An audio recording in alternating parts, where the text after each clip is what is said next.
Hassan is Planetside 2's first new continent since release, an arena of tenebrous swampland, multifaceted base layouts, and bioluminescent planets. While the open spaces of Esamir and Amarish favor vehicle play, Hassan is the playground for infantry. Emerald will start from the eastern warp gate as the new conglomerate, and Connery will begin at the western warp gate as the Vanu sovereignty. The first lane just above the neutral warp gate in the south is the only starting fight with no neutral base to separate the combatants. SRP Nanite Relay Station and Four Fingers are both sprawling, asymmetrical, and difficult to defend due to their capture points being a good distance away from the defender's spawn room.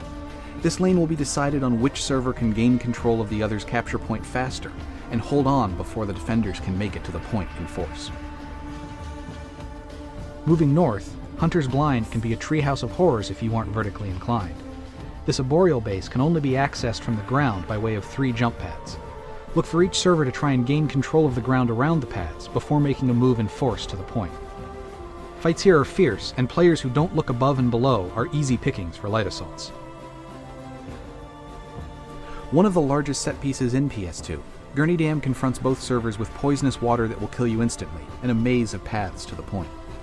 The approaches from both warp gates have easy access to a vehicle spawn terminal to pull sunders from, and decent covered areas to park them, but any server that brings a significant air presence here will make the enemy pay dearly to cross the open bridges and catwalks leading to the point. Nason's Defiance is the central base of the continent, accessed through the lattice's central wheel of bases. The caves beneath the base containing C Point offer a unique fight, but the base is won or lost at B. Already an easy layout for attackers to dig in, B Point rewards them even more with a vehicle and infantry terminal, making it practically a mini-enemy base. Nason's Defiance, despite its central location, is actually not the keystone of the middle of the map. This small base to the south of Akan is. The victor at Akan Southern Labs not only gains another access to the Biolab, they also open a lane directly into the heart of the enemy's territory, with no large outposts to oppose them all the way to the warp gate.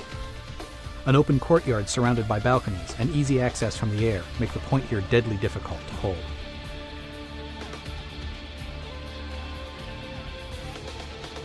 An island of the familiar in a sea of new bases, Akan is a typical biolab until it comes to its surroundings. Its connecting bases are tucked behind massive rock formations and narrow canyons that leave attackers on the ground highly susceptible to ambush. Unlike most continents, the biolab does not form a choke point in the larger lane, and attackers will still need to push out of the area to secure their territory.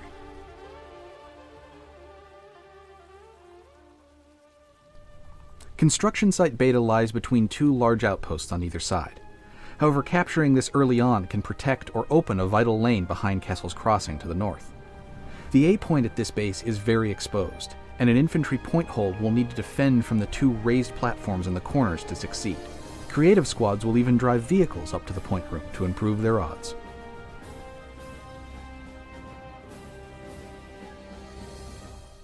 One of the most unique bases on Hassan, the capture point at Kessel's Antiquated Crossing, lies below the superstructure of the bridge, hidden in a tangle of roots and debris that make close-in fighting a matter of necessity.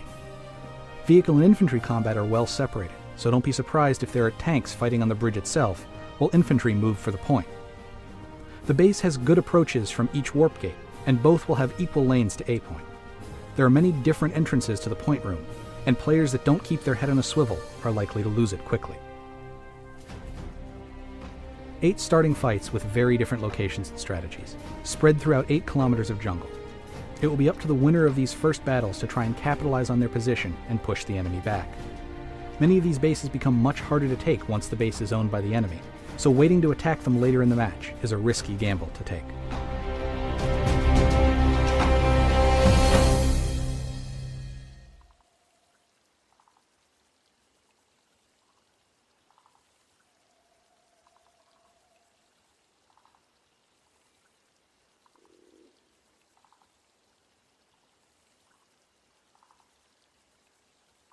Well, hello guys.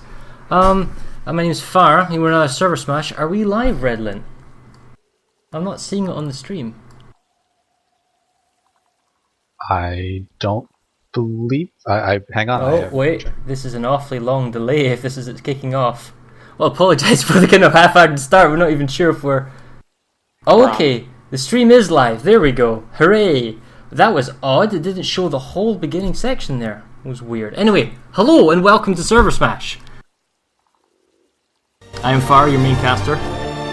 I'm Redolent, the co-caster here, and we have with us... I'm Lan. I do the vehicle armor / air supplemental. Well, there we go. So that was a bit of a higgledy-piggledy start, but that's why we have a pre-show. I'm glad that started. Okay, so we do have our favourite kind of announcer, kind of broadcast shouter. He has given us another intro. So I think we will just throw that on the now. And after that, we'll get straight into information of the tournament, where we are, how we're going, and all that kind of stuff. So, Poonanners, why don't you take it away? Planetside battles on the Jaeger server present the first battle of round 3. Simulcast on the Planetside channel. Commentary provided by Farah and Redolent. Additional casting provided by Lanzer. Order will be maintained by the Fun Police, led by Legerless. Live stats will be provided by Maelstrom. Justicia will be the referee for this battle. And now, Twitch viewers and hardcore gamers, hold on to your frame rate! 2 heart-pounding hours of explosions and lasers in the swamps of Hassan for the honor of their servers in a rising position in the round-robin tournament. In the Western Warp Gate, with 288 players from 22 outfits, led by Patroclus, and looking for their second win in this tournament, clad in purple spandex and fighting for Vanu, Connery Prime! In the Eastern Warp Gate, with 288 players from 22 outfits, led by Immedius Rage of the Vault outfit, and looking for the third win of this tournament, wearing blue armor and fighting for freedom, Emerald United! Thank you, Poonanners. It's appreciated as always. He will be back at the end to announce our winner. So, today, who have we got playing today then, Redlin?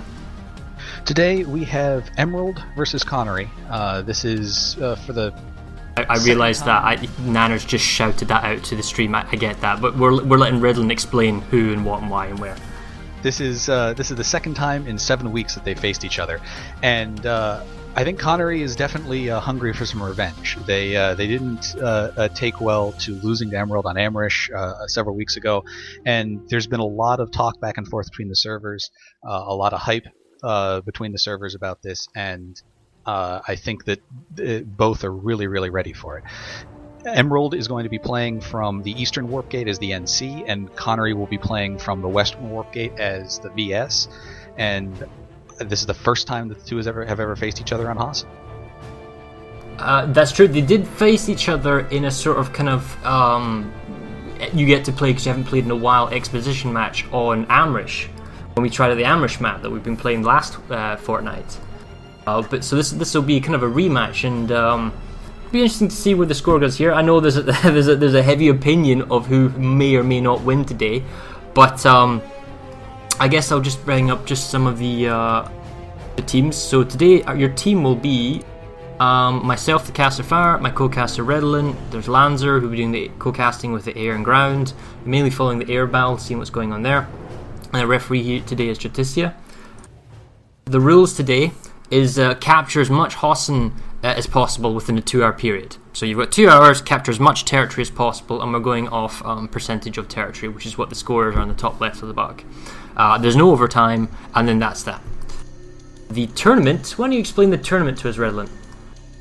Well, the tournament, we are in our third and final week of the round-robin side of our tournament. Basically, every server played every other server, and at the end of these 3 weeks of matches, the top 2 servers will face each other in the championship game, and we have a lot to talk about of the different variables and things. It's almost like college football of who gets to play for the championship game. There are so many different permutations and things that can happen, and we're going to get into that in more depth. But basically, it's based off of win-loss record, and then the tiebreaker is total territory held in all matches. Right, and you have given us a stats thing, which we'll bring up a little bit later, just before after the interview, but we will talk about in depth what's happened so far, what the scores are so far, and the theoretical likely outcomes to the insanely improbable, statistically unlikely, but possible outcomes, which is always fun to talk about in sports of some sort. why don't we see if our interviewees are here? Yes, I think that is the 2 reps. I got one other shout out. I'll do it at the beginning and then we'll have to do a shout out at the end as well. Here we go. So, public pickups is next on November the 1st. So I'll mention this at the end in the post-game show, but basically public pickups, if you're not going to watch the whole thing or you're going to have to go early, they are happening on November the 1st. If you want information, go to our Server Smash subreddit. There'll be an information there on the public pickup, again on November the 1st. They had one on October the 18th, that was last week. It was very successful. They had over 50 people turn up, and they played about 7 or 8 different kind of competitive, fun, casual style games where you just got into teams, and they all played on Jaeger with accounts and whatnot. So that was very fun, very successful, and we encourage anyone who wants to come along and play, just come along by yourself. Don't need to be part of an outfit, don't need to be part of any server, you just need to come along and say, I want to play on the subreddit, and then all the information will be there. Okay, now that being said, interviews. Shall we go then, Redlet? Yes. Hello guys, how are you? Hey there, good. So, are we looking forward to this, or are we dreading this? I don't know, Emerald started prep about 10-15 days ago, and the whole team's been real excited for it.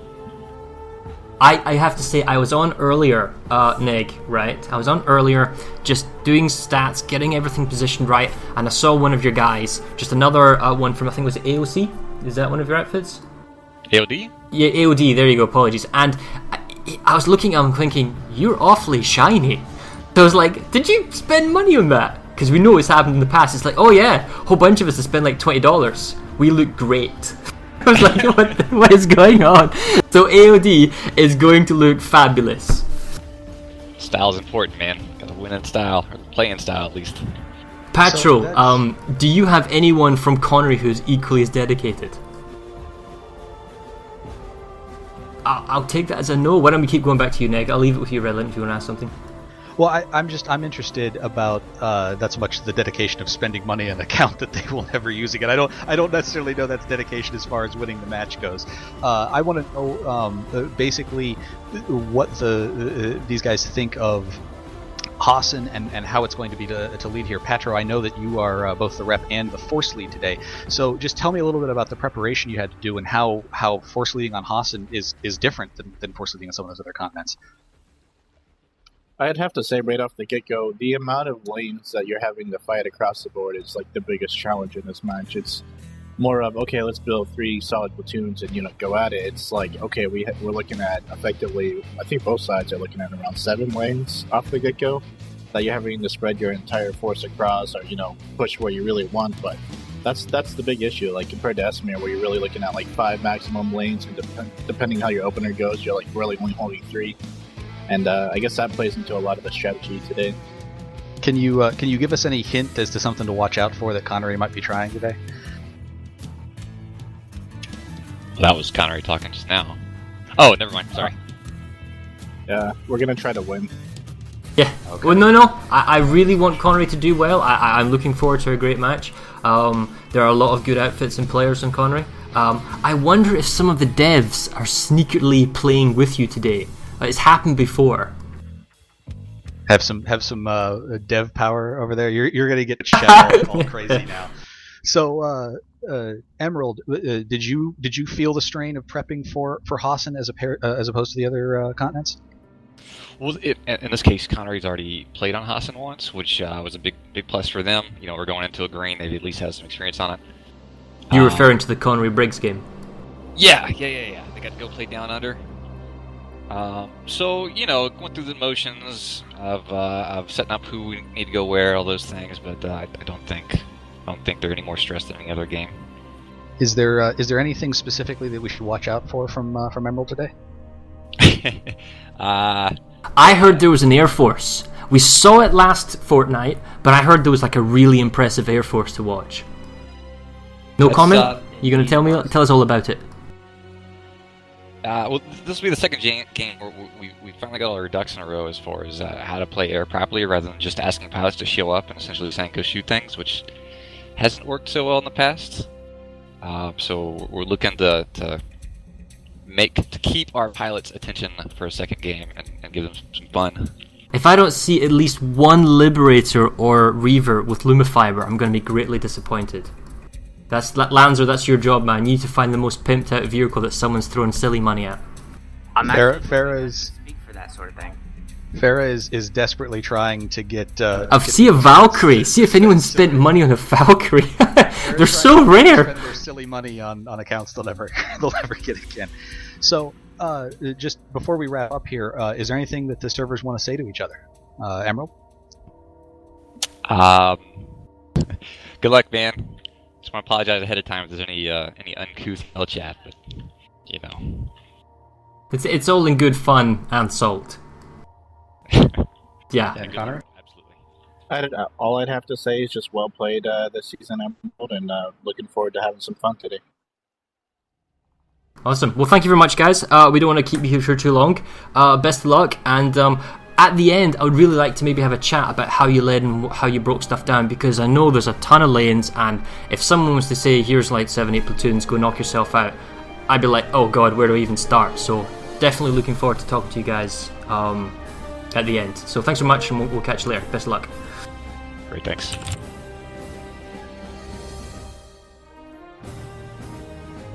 Okay, so here we are on Hosson. We do have one other stat that you gave me, Redlin. Let me bring that up. Yes, here we go. Get rid of TeamSpeak.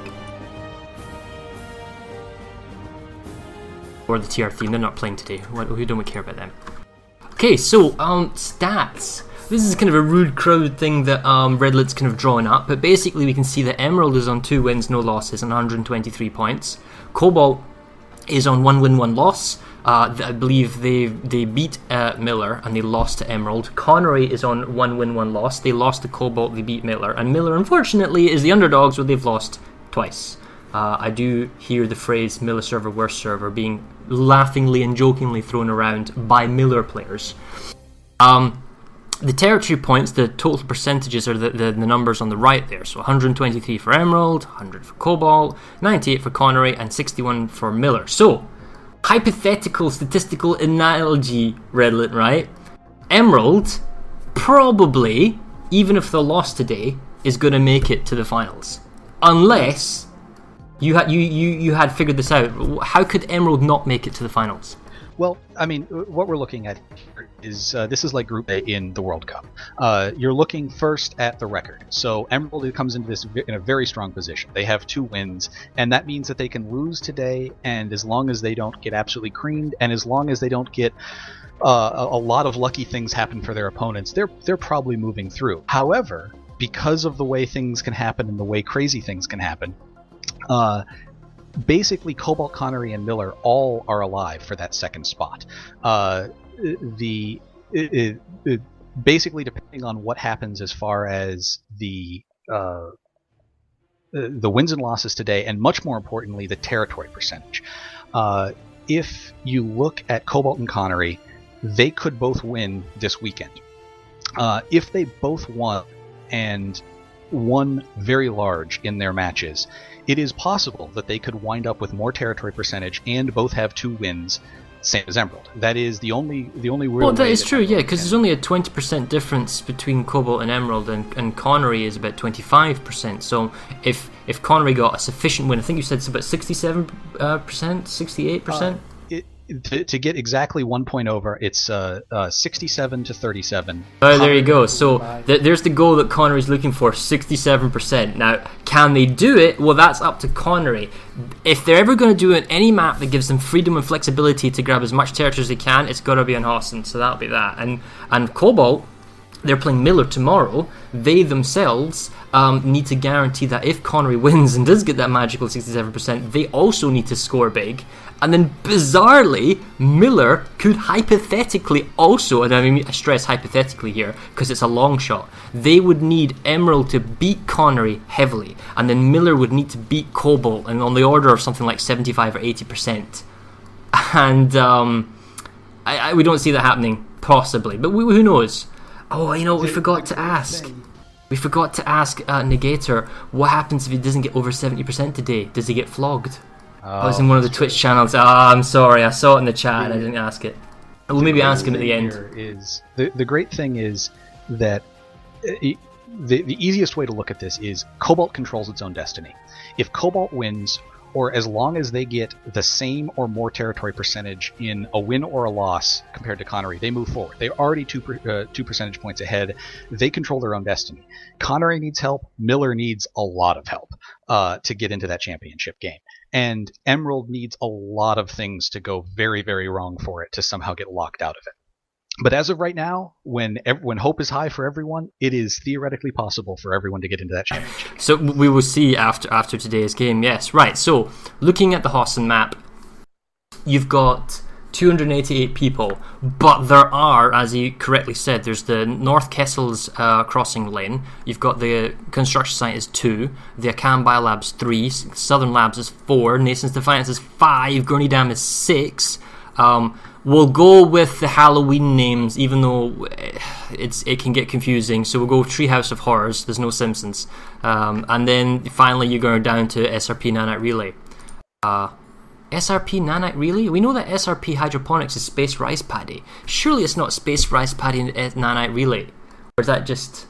Regardless, it's one of the newer bases. I think the devs are playing tricks with you because they told you it meant Space Rice Paddy, and then they're like, "Can you believe he thought that we actually meant Space Rice Paddy?" Well, it's Vietnamish. It's got some paddies. Anyway, the point is that there are lots of lanes, and as the map progresses, it spreads out even more. So you can't have like a platoon in the north lane, a platoon in the south lane, for example, on the Esmer map, and then a platoon in the middle, and a reserve platoon, and an air platoon. Right? That just isn't going to happen.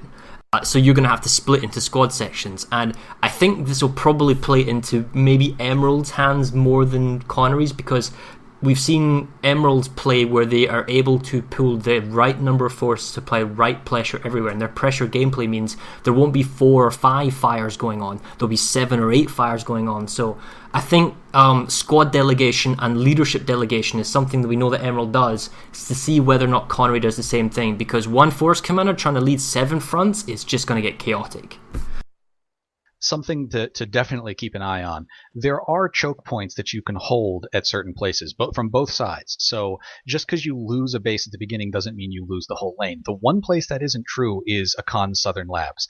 The central lane on this continent has no large facilities, major facilities. It's all single cap bases all the way to both warp gates. That is the weak spot in the armor. If you're going to push anywhere, if you're holding them all the other places, if you manage to get Treehouse of Horrors and just hold them there, and Gurney Dam and several other places, that is the weak spot. If you want to go in and before they even know it, you're deep into their territory, that is some place that you can push. But the difference is that Woodman ASC, the capture point is in Banana, and that's a relatively easy with the vehicle terminal Sunder deployment jump in. It's an easier base to save than Broken Vale Garrison, which is horrendous and gets turned over so many times in previous games because the capture point is so far away from from the spawn room that I suppose you could say there's a slight favour on the Eastern Warp Gate, if only due to Broken Vale, but Broken Vale wouldn't come into it if you put an emphasis on the Akan Southern Labs, which is more of a balanced neutral fight. Something else to look at here is, since we last played on Hossen, Gurney Dam has changed. They've completely revamped the base. It used to be a powerhouse building with a banana building attached to it, and now it is far more open. There are nice, I like it. Trees that are hanging out there, and it is a sunken warehouse building with just very little cover at all. It is definitely the kind of place you do not want to have to be pushing out from Asunder or across that maze of catwalks if there's air above you. You're just going to get absolutely slaughtered. So that completely changes that whole southern lane, where before you could just drop into a point hold and it was pretty easy. Well, it's going to be a neutral base as well, so the 2 spawn rooms and how you can teleport from either side isn't going to matter. So it's going to be kind of... The Sunder placement is kind of awkward because it's designed for the attacker to almost come in from the north or set themselves up on the northern bridgeway. So I wonder if there'll be some sort of vehicle fight going on the northern bridge, or if one team just decides to give up the base and leave it. And it's the same for Nason's Defiance. Sometimes we've seen in service matches in Hossen where there's a big confrontation in the 3 capture points of Nason's Defiance, south, middle and north. And other times one team decides to give up, although I wouldn't recommend that because it's a large outpost and commands the middle.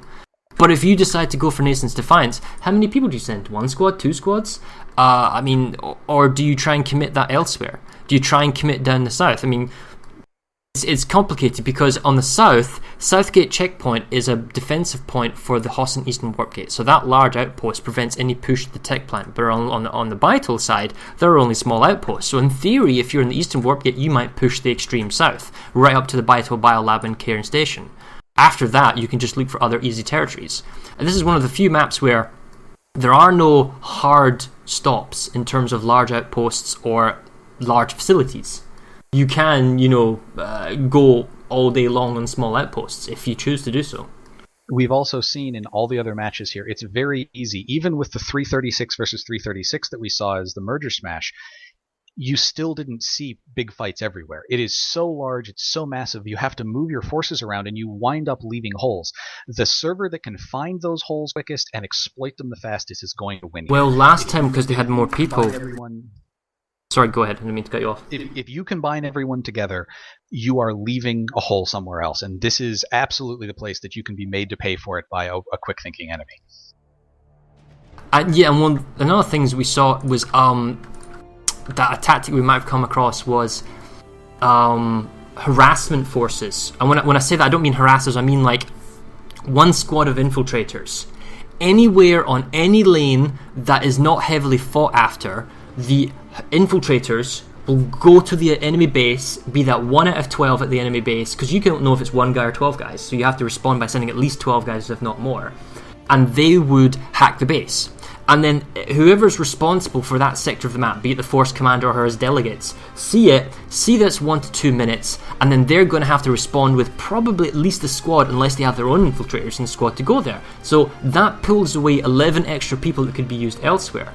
But on top of that, it gets more than that, because that if the base gets down to like a minute, they take a minute off it, so it's like 3 minutes to go or 2.5 minutes to go, you've just got 90 seconds for free on that base. They may come in and make a save, but then they have to commit forces. Or if I'm the attacker and I see that one of the infiltrator bases out of all of them are being saved hasn't been responded to, it's down to around 2.5 minutes. At that point I might say, you know what, let's send 3 squads there. Because then you're taking the 4-minute reaction time down to sub 2-minute time, if that makes sense, in terms of fighting the base. And so very low reaction time for the defending team to respond to it. And at that point, then they have to do a mass recall because they only have 1 shot at it to push in. And then that then stretches them everywhere else. So it's all about flexing, pressuring, and just trying to draw your enemy away from as many fronts as possible, concentrating them in as few lanes as possible.